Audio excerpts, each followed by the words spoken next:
Of als ze proberen binnen te komen, het verzoeken van, dat mensen er bewust van zijn. Wow. Wij zijn met de werkgroep Veilig Buitengebied lekker aan de slag buiten. Wij zijn aan het schouwen, maar we doen dat vandaag op een speciale manier. Want wij gaan niet alleen maar kijken, maar wij bellen ook bij de bewoners en de ondernemers in het buitengebied aan. Om te vragen of zij ook veilig wonen, maar ook of ze het begrip ondermijning kennen. Een soort minsken binnen daar net bekend mee, volgens Rini.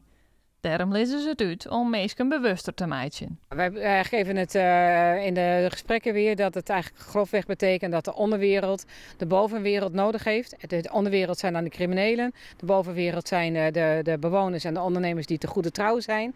En waarom hebben ze die nodig? Nou, omdat er inderdaad misschien een zolderverdieping, een schuur, een loods beschikbaar is voor een hennepkwekerij of een drugslab of een opslagplaats. Maar het is ook bijvoorbeeld een milieudelict.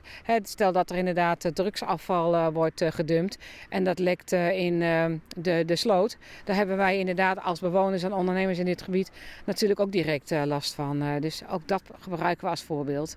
Bewustwording zal de criminaliteit net stopje. Maar de werkgroep hoopt je mij de kans te verliezen dat mensen in het boetengebied bijgelijks een loos verheren voor een groot geldbedrag dat er na een wietplantage ontroffen wordt. Gebruik je gevoel. Hè? Als je dus denkt van nou het is raar of waarom gaat inderdaad iedereen overdag afleveren en gebeurt het hier 's avonds. Of ik snap niet wat er in dat pand gebeurt en ze willen niet met me kennis maken. Of allemaal van dat soort signalen. Hè? Je kent eigenlijk vaak zelf wel dat je een bepaald gevoel bekruipt. Dan mag je eigenlijk misschien wel afvragen van wat moet ik ermee? Nou, praat er dan bijvoorbeeld eens met je buren over, weten die het?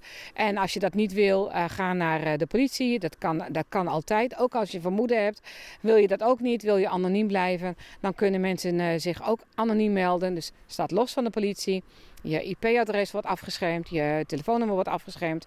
Dan ga je naar meld misdaad anoniem.